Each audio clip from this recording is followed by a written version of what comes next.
Guys, the Japa syndrome in Nigeria. Am I in support of people leaving Nigeria? Yes and no. Yeah. Yes, because if a lot of things don't favor you in a place, there's nothing wrong if you go to where it favors you. No, because must everybody actually run out of Nigeria? Must everybody leave? But guys, haven't looked at a lot of things. I think I don't blame a lot of people who actually decide to go out of Nigeria to go and find their ends meet. Reason because a lot of Nigerians have actually been hopeful. We've been waiting, we've been praying. Have you realized that a lot of things we actually even go to pray for, like everything we pray to God for, are things that should be provided to you normally? Like things that you should have normally are things you pray to God for in Africa, not just Nigeria, in Africa. But in Nigeria's case, our own is triple.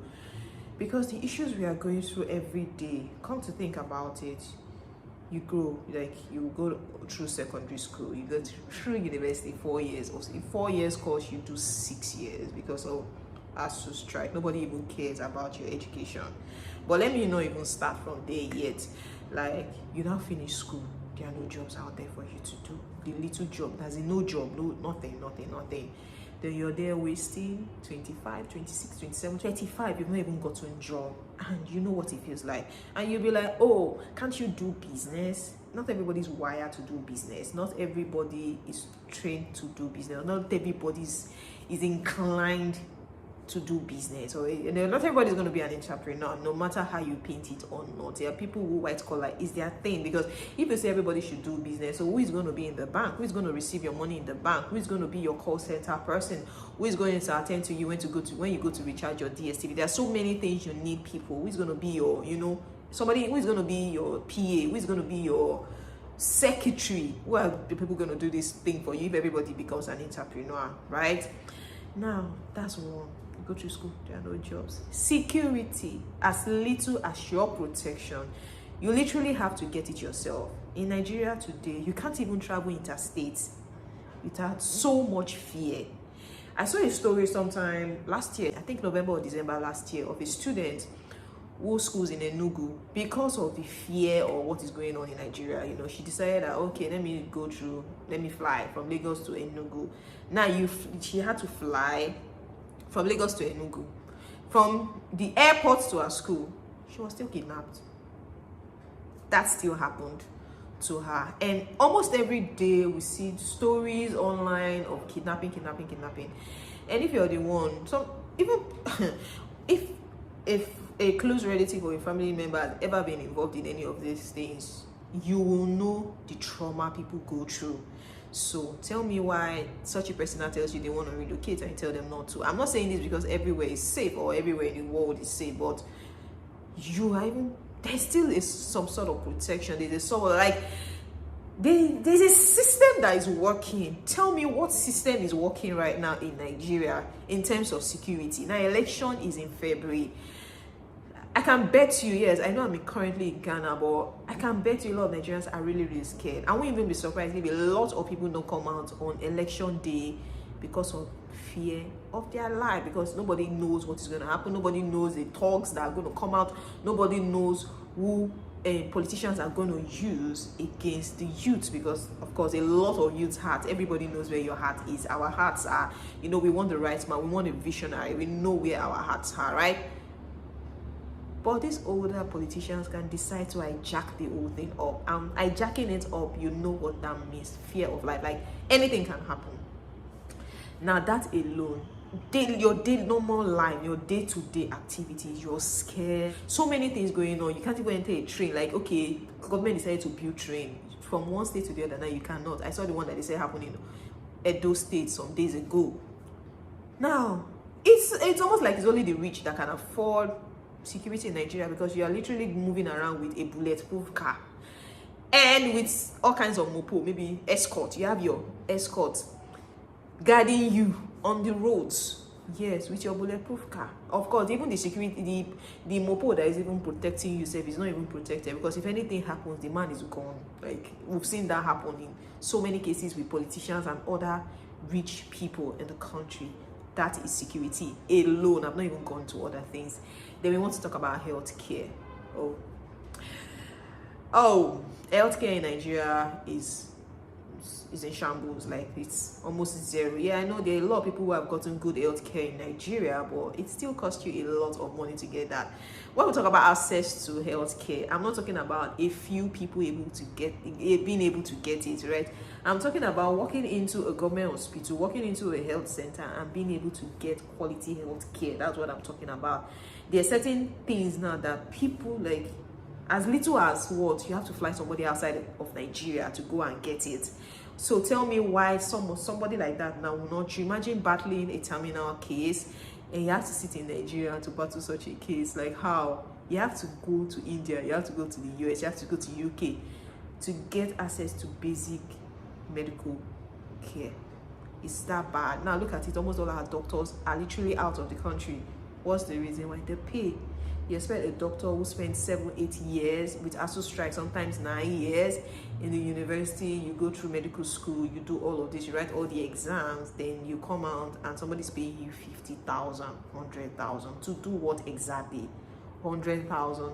Then you now tell such a person that, oh, stay in the country and make it better. How? Stay in the country and make it better when they say youths are the leaders of tomorrow. I heard that when I was growing up. I'm almost how old now, and it's old, very old people, you know, people that can't even communicate are still the ones that are leading us. And you tell them to stay when they have families to take care of, when they have people who look up to them, right?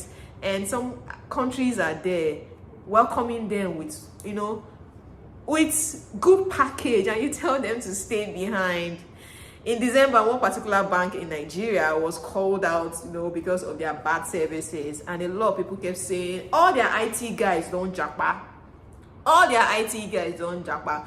Banks are even trying when it comes to pay, but people are still leaving banks. Imagine people leaving banks that are even trying a little, you know, a little. I said a little, not like they are trying.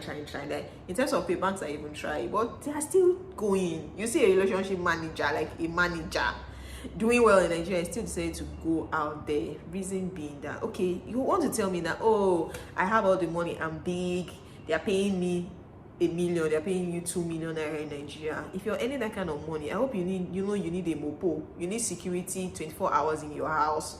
You need, because you're driving a big car, it's even a threat. Like, if you're in that position where you say, oh, I'm a manager of a bank, you know that your life, it is well with it. So it's not about, everything is just intertwined. Because if you say you are working, you have a good paying job in Nigeria, you need security, you need mopo to move you around your state or wherever you're going to in the country. You guys know what I'm talking about if you're in Nigeria. So now back to healthcare. I was talking about, like, yes, not like people don't still die outside the country, but the fact that they give you hope to the fact that they do not, you know, they don't make the kind of mistakes we hear. In that sense, they made this kind of mistake, they did this in Nigeria, you know, the kind of things we get to hear. There are good doctors back home. I know that there are very good doctors back home. There are even certain surgeries I even hear people come to Nigeria to do, and in my head I'm like, how? They came to Nigeria to do it. Yeah, they are good doctors, but how are they motivated? These doctors are not even being motivated, you know. So the motivation is the reason why a lot of them tend to go out there. So I do all this work now, yes, and I'm earning just 100K. I know there's a thing with passion for the work, but passion can also die when there's no motivation. You understand what I'm saying? So now, someone you're earning 100,000, 1,000, 200,000, $200. That's like $200. Then somebody is inviting you to come to Saudi Arabia to come and earn $5,000. Tell me why you will not go. So now it's easy to actually say, no, don't go. I used to be of that perception that, so we're not going to make Nigeria better. But the truth is, we are 200 million people. If 20 million people relocate out of the country, I don't think it's not even going to affect the population of Nigeria right now. As a rich man now, a lot of rich people now even have their families abroad. Their wife and children are out. They are the only ones living in Nigeria. Okay, they are like, okay, I can pay for my own security. I don't need to bother where my child is, because nobody will now be looking for that child. Even politicians, all their families are out of the country. Like, out of the country. That politician now is going to anywhere in Nigeria now. He has a convoy, like a security convoy that moves with him, and his cars are bulletproof, so he is safe.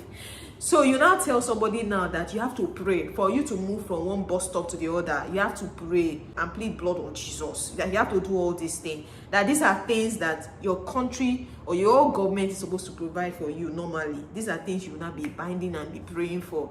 You now tell the person that there's a better system for you and tell him not to leave. Like, now let's go into education. Like almost every rich man's child in Nigeria now is studying abroad. Why? ASU strike, not because the universities are not good, because government don't pay lecturers when due. Increments is far from it. Like you can't increment how. Now a lot of these lecturers now resort to sorting, resort to all kinds of things to make money. Then they go on strike. ASU can just decide that government has not paid us agreement from so and so time. Of course, the last strike that happened in Nigeria happened 8 months, like just last year, 2022, and it was 8 months. 8 months is what you actually used to study in a year. So that's like 2 semesters in 1 year, because if you go the first 3 to 4 months, then you go on a month break or so. You do the second 3 to 4 months, that's your second semester, 3 to 4 months, and you go on break. Then December is like holidays, so you went on 2 good semesters, 8 months, and nobody cares. The politicians that are in charge, all their kids are abroad schooling.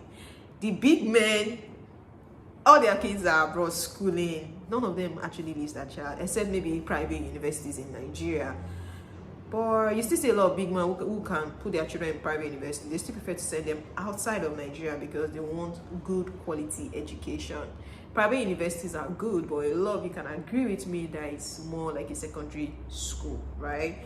So now you not tell somebody not to send his child abroad, because sometimes the argument is always like, what's that argument? The argument is stay and work in Nigeria. The work abroad is what's it called? The kind of jobs people get to do abroad, what's it called? Caregiver work and all that. But have you considered the pay? Okay, in Nigeria now you're a cleaner. There are people now who their career is to clean. They could even own cleaning companies abroad where they started as cleaner, but right now, or a janitor, but right now they have a company and they are consultants. So companies employ them, they bring their own cleaners. So I started as a cleaner, but right now I have cleaners working for me. I'm now their manager, or I'm now their CEO. Same thing with drivers. You see somebody that starts as an Uber driver, and sometimes people demean these things. I know back home in Africa, we used to look at some of these jobs as, what kind of job is this? But trust me, outside the country, these people make a lot of money. You see a cleaner who has built a house back home, you not be wondering, cleaner? Because in Africa they are paying you 20,000, 25,000 with plenty insults to clean. Abroad, everything is done per hour. Like you work hourly. So you're paying a cleaner as much as $1,500. $1,500 is 1 point something million naira, guys. 1 point something million naira, guys. Then a cleaner is earning, because we try to make it look like, oh, he went abroad to go and do cleaning job. Please find out how much he's earning, and he's not going to do that job forever, because he's just like, okay, I'm just coming in newly, so I have to settle myself a year, 2 years. Let me gather money from this. Then for my certificate, I can now go and look for the kind of job I want. So this is like even a lot of people did it when you're just starting life. Even in your own country, you did it. You did some of these jobs. Some of these jobs we call, person they go outside country to go. There are graduates who open gates in Nigeria, because you say, somebody went outside of Nigeria to go and open gates. Okay, as a graduate in Nigeria, you did it when you were starting life. You did it, and how much were you earning? So somebody goes outside the country to open gates and is earning big money. So why do you think the person will not choose to go out there to do it? And he's getting his money. Like, my money is my money. I'm paid hourly. So you can decide, I want to do 3 jobs because I need to survive. I came here to hustle. That's one thing we don't always understand. There's a difference between actually visiting a country and actually living. When you're going there to live, you have to hustle × 2, because that was what brought me here. I left my comfort zone. I left Nigeria, or I left Africa, because I needed to hustle. So every time, every minute matters to me, every hour matters to me. So I decided to go out there to go and hustle, guys. So saying all these things, now am I going to blame anybody when they decide to go outside? Now, it's not like it's everybody who go out there that makes it or that succeed, but the tendency of you succeeding is actually more because there is a working system. When a system is working, you can actually predict your next 5 years by your input. You can predict, except village people follow you go there, but you can predict in the next 2 years with what I'm making right now, let me boost it. Well, in Africa, with what you're making right now, you've not even started doing fuel scarcity. You never even talk. You're the environment, you don't even know. Like I said, you don't even know whether as you're making the money, some people are already plotting against you to come and do one thing or the other again. I'm not saying it's totally safe out there, because I know I saw a story of one of these celebrity managers. I think it's ex-manager that was assassinated. I don't know if the word is permitted, but it was gone down in US. Like, he went to a grocery store to buy something. So while he was there, he noticed that some people were trying to walk into his car, like they wanted to snatch his car. So he quickly ran outside, like to go, hey, how do you know? Just like, hey, bow. That was it, and the guy lost his life. So these things happen in a lot of places, but there's a justice system. Even at that, like, there's a justice system. So talking about security, talking about education, talking about healthcare, talking about jobs. These are the reasons why a lot of people tend to Japa. And I will not blame them. I cannot blame people, because I can decide to like be a manager, be a CEO of a big company, and you're comfortable. When you're comfortable, you can afford anything. These people cannot afford it, because you're making money. Like, you have to even pay as little as security. You have to get your house secure 24 hours. You now have to get mopos. Like, mopo is mobile police that are going to be moving around with you. How many people can afford it? Then your people, because sometimes when I get to see people say, stay in the country, get it better. There are a lot of Nigerians right now that even abroad, they are tired. Like, they've made all that money. They want to come back home because there's nowhere like home. But their fear is still all these things I mentioned right now. That is still their fear, especially security. Now, election is around the corner. We know how elections can be. For this election, this is a game changer election in Nigeria. So we all know, because the right candidate, the visionary candidate that a lot of us want, if he wins, a lot of people are going to come back home. But right now, because they know that things are going to get better, because this man has said he will do this, and we are sure that he's going to do it, right? But now, when you now still go back and we are recycling the same old people, more people are going to run out. Like, the probability is 100% that if we elect the same old people, like the same recycled people want to elect, more people are going to Japa. And I am not going to blame them, because this is like moving from fry pan to fire. Like, you're already seeing the fry pan that they set for us. Then you now want to elect the same people that put us in this. More people are going to run, because there's going to be more insecurity. There's going to be more agitations, and I don't blame them. I do not blame them, because it's been tough. It's actually been tough. So you're big, like you're a big man, and you don't understand these things. You don't understand how people struggle on the streets. You don't understand what people have to go through to make this money. That's why today now, all kinds of illicit, all kinds of illegal things are going on, because people want to survive. They just want to survive. So it's easy to say, oh, don't go. Yeah, imagine having a doctor child. You put your child through everything. Like, even when you choose your child to travel abroad, like you schooled abroad and did everything, and you're coming back to Nigeria to come and hand 100,000 or 150,000. How? After spending thousands of dollars to train the child, then the child is coming back to my hand 100,000 naira with insult. Where, as a parent, will you even dare?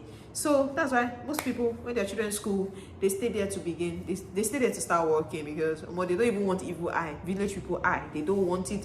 There are so many things they don't want. They're in the insecurity. Like, I don't want to even. I've even seen stories where you see somebody travel, like he has lived all his life abroad, then he said to come and visit. Then they plan cool. They just plan the person like this, and the person is gone. Guys, it's actually a pathetic story. So Japa syndrome, I don't think it will stop anytime soon. But if you want it to stop, then let's vote to the right people. Come February 25th. Yeah, February 25th. We don't know if INEC is actually going to change it.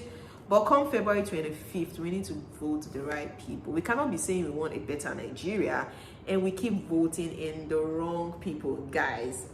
So I'm not going to judge anybody.